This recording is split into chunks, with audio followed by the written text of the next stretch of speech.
Hi friends, Maran வீரா சீரியலை பற்றி தான் நம்ம இந்த வீடியோக்குள்ளே பார்க்க போகிறோம். வாங்க நம்ம வீடியோக்குள்ளே போகலாம். ராமச்சந்திரன் வந்து ராகவிட்ட கேட்குறாங்க, ஏன்டா அப்படி கத்திட்டு இருக்கிற அப்படின்னு சொல்லி கேட்கும்போது அப்போ ராகவ் வந்து நடந்ததெல்லாம் சொல்கிறாங்க. அப்போ கண்மணிட்டு கேட்கவும், ஆமாம் மாமா, என்னை அவர் ரொம்பவே அவமானப்படுத்துகிற மாதிரிக்கு பேசிட்டாரு, சொல்ல பண்ணாக்கி நான் கேட்டிருக்கக்கூடாது, ஏன் மேலே தப்பு தான் அப்படிங்கும்போது அப்போ ராகவ் சொல்கிறாங்க, அவள் அப்படி என்னப்பா தப்பு பண்ணுனா, ஆனால் அவளை வந்து இவன் என்ன தெரியுமா சொல்லியிருக்கிறான், ஆட்டோக்கார குடும்பம்னு சொல்லியிருக்கிறான்பா, ஏன்பா நம்ம கூட படிப்படியாக தானே உயர்ந்தோம், நம்ம ரொம்ப கோடீஸ்வரவாக நம்ம பிறந்துட்டோம் அப்படின்னு சொல்லும் போது இது கிட்டதுமே ராமச்சந்திரனோட கோவை எல்லாமே கார்த்தி பக்கம் திரும்புது.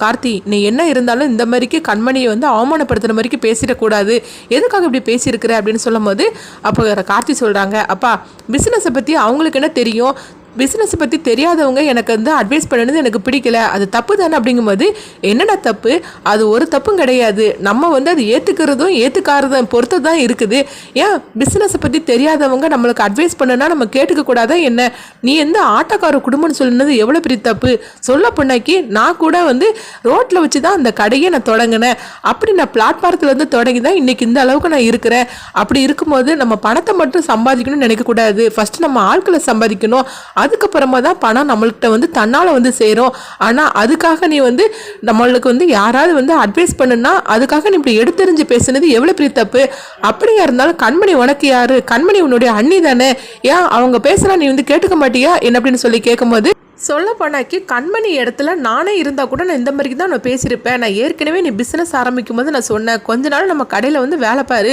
கொஞ்சம் உனக்கு அனுபவம் கிடைக்கும், அதுக்கப்புறமா நீ தனியாக பிஸ்னஸ் பண்ணுன்னு சொன்னேன், ஆனால் நீ தான் கேட்காம இருந்த, உனக்கு சப்போர்ட் பண்ணி உங்கள் அத்தையும் பேசுனதுனால தான் நான் உனக்கு தனியாக பிஸ்னஸ் இருந்து ஏற்பாடு பண்ணி கொடுத்தேன், ஆனால் இன்னைக்கு பாரு அதில் நஷ்டமாக வந்து நின்றுட்டுருக்குற, அதனால் கண்மணி சொன்னதில் எந்த தப்புமே கிடையாது, என்கிட்ட கேட்டிருந்தா கூட கண்டிப்பாக நான் உனக்கு வந்து பணம் உதவி செய்திருக்க மாட்டேன் அப்படின்னு சொல்லவும் அப்போ வந்து வீரா வந்து ராகவிட்ட சொல்கிறாங்க, மாமா, அதாவது நீங்கள் என்னதான் இருந்தாலும் சரி கார்த்தி இப்படி பேசுனதுக்கு நீங்கள் அவருக்கு புரிய வைக்கிற மாதிரிக்கு நீங்கள் பேசியிருக்கணும், அதுக்காக இந்த மாதிரிக்கெலாம் நீங்கள் திட்டிருக்கக்கூடாது, அக்கம் பக்கத்தில் உள்ளவங்க நம்மளை பற்றி என்ன நினைப்பாங்க அப்படின்னு சொல்லவும் அப்போ ராகவ் சொல்கிறாங்க, இல்லை வீரா, சொல்ல பண்ணாக்கி ஒன்று இந்த மாதிரிக்கு பேசும்போது மாறனா இருந்தால் கூட உனக்கு சப்போர்ட் பண்ணி இந்த மாதிரிக்கெலாம் அவன் பேசியிருப்பான், என் பொண்டாட்டி யாராவது ஏதாவது பேசுனா எனக்கு கோவம் வராதா என்ன, அதனால தான் நானும் இப்படி பேசினேன், அவன் என்ன இருந்தாலும் இப்படி என் பொண்டாட்டி அவமானப்படுத்திருக்க கூடாதுல அப்படிங்கும்போது அப்போ வந்து ராமச்சந்திரன் சொல்கிறாங்க, ஆமாம் கார்த்தி, என்ன இருந்தாலும் தப்பு ஓமலை தான் இருக்குது, கண்மணியை பற்றி நீ இந்த மாதிரிக்கு பேசியிருக்க கூடாது, கண்மணி அவன் பண்ணின தப்புக்கு நான் உங்ககிட்ட வந்து மன்னிப்பு கேட்டுக்கிடுதம்மா அப்படின்னு சொல்லவும்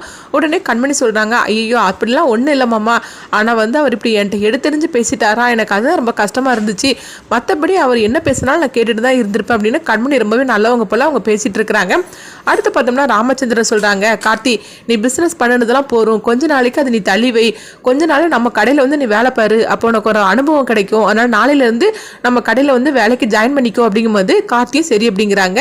சரி சரி எல்லாரும் அவங்கவுங்க வேலையை பாருங்க அப்படின்னு வந்து ராமச்சந்திரன் சொல்லவும் எல்லாருமே கிளம்பி போயிருந்தாங்க. அடுத்து பார்த்தோம்னா கார்த்தி ரொம்பவே சோகத்தோடு இருந்துட்டு இருக்கும்போது அப்போ அங்கே மாறன் வராங்க, என்ன கார்த்தி அப்பா சொன்னதை நினச்சி ரொம்ப சோகமாக இருக்கிறேன் அப்படிங்கும்போது இல்லை அதெல்லாம் ஒன்றும் இல்லை அப்படிங்கிறாங்க. சரி நீ என்ன இருந்தாலும் நீ வந்து கண்மணி அண்ணிட்டு அப்படி பேசியிருக்க கூடாதுல்ல, அதனால தான் இவ்வளோ பெரிய பிரச்சனை வந்துருச்சு, அது மட்டும் இல்லை நீ கொஞ்ச நாள் நம்ம கடையில் வந்து வேலை பாரு, அப்போ உனக்கு ஒரு புது விதமான ஒரு அனுபவம் கிடைக்கும் அப்படின்னு சொல்லும் போது உடனே கார்த்தியும் சரி அப்படிங்கிறாங்க. அப்பா உன்னை இந்த மாதிரிக்கு பேசுனதுக்காக நீ வருத்தப்படாத அப்படின்னு சொல்லவும் உடனே கார்த்தியும் அப்படிலாம் ஒன்றும் இல்லை அப்படின்றதாங்க. அடுத்த நாள் பார்த்தோம்னா கடைக்கு தான் வந்து அவங்க கார்த்தி வராங்க. கார்த்தியை வந்து வந்ததுமே ராமச்சந்திரன் வந்து கார்த்தியை வந்து எல்லாத்திட்டையும் சொல்கிறாங்க, கார்த்தி நம்மளு இங்கே தான் இந்த கடையில் தான் வேலை பார்க்க போகிறா அப்படின்னு சொல்லவும் எல்லாருமே பார்த்துட்டு இருக்கிறாங்க.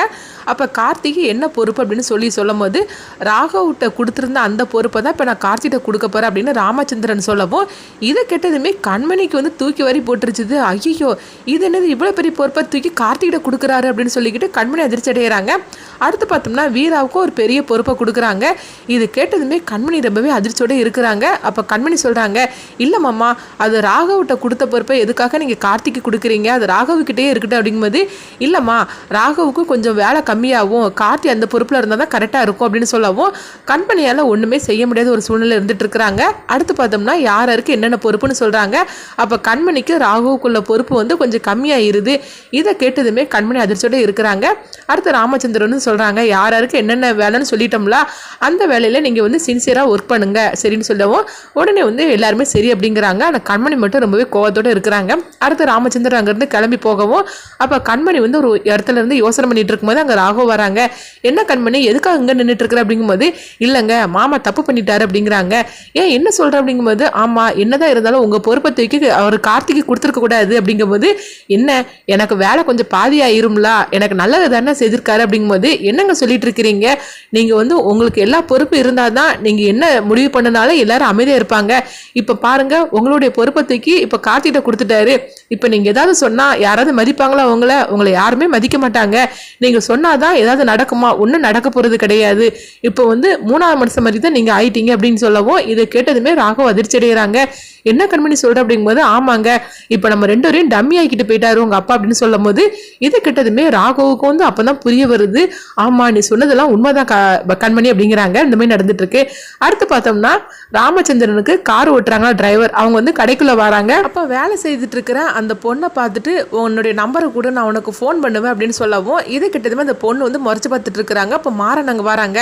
என்னம்மா உனக்கு இவரை தெரியுமா அப்படிங்கும்போது அண்ணா இவர் எனக்கு யாருன்னே தெரியாது ஆனா என்கிட்ட வந்து சும்மா வந்து வம்பிழுத்துட்டு இருக்காரு அப்படிங்கும்போது நீங்கள் யார் அப்படின்னு சொல்லி மாறன் கேட்கும்போது நான் வந்து உங்கள் அப்பா கிட்ட கார் டிரைவராக வேலை செய்துட்டு இருக்கிறேன் அப்படிங்கிறாங்க. வேலை செய்துட்டு இருக்கீங்கன்னா அதுக்காக கார் டிரைவர்னா வெளியே தான் நிற்கணும் கடைக்குள்ளெல்லாம் வரக்கூடாது என்ன பொண்ணுக்கிட்ட வம்பு இழுத்துட்டு இருக்கிறேன் என்ன ஒழுங்கு மரியாதை இங்கேருந்து வெளியே போயிரு அப்படின்னு சொல்லவும் அப்போ கார் டிரைவர் வந்து முறைச்சு பார்த்துட்டே வெளியே வராங்க. அப்போ கண்மணி இதை பார்த்துட்டு இருக்கிறாங்க. உடனே வந்து டிரைவர்கிட்ட வந்து கேட்குறாங்க அவன் என்ன சொன்னான் அப்படின்னு சொல்லிட்டு. அப்போ அந்த டிரைவர் வந்து கண்மணிக்கிட்ட வந்து போட்டு கொடுக்க ஆரம்பிச்சிருந்தாங்க. உங்களை பற்றி தான் தப்பாக பேசிட்டு இருந்தாரு அப்படிங்கிறாங்க. என்ன சொல்கிறீங்க அப்படிங்கும்போது ஆமாம் நீங்கள் தான் வந்து என்னை வந்து வேலைக்கு இந்த டிரைவராக வந்து கொடுத்தீங்கன்னு சொன்னேன். உடனே வந்து அவர் கோவத்தோட உங்களை போட்டு திட்ட ஆரம்பிச்சிட்டாரு அப்படின்னு சொல்லவும் இது கேட்டதுமே கண்மணி கோவத்தோட டிரைவரை அழைச்சிட்டு நேராக மாறன் பக்கத்தில் வராங்க. மாறன்கிட்ட சண்டை போடுறதுக்காக இந்த மாதிரி தான் இந்த எபிசோட எடுத்துகிட்டு போகிறாங்க. அடுத்து என்ன நான் சொல்லி நம்மளும் வெயிட் பண்ணி பார்க்கலாம்.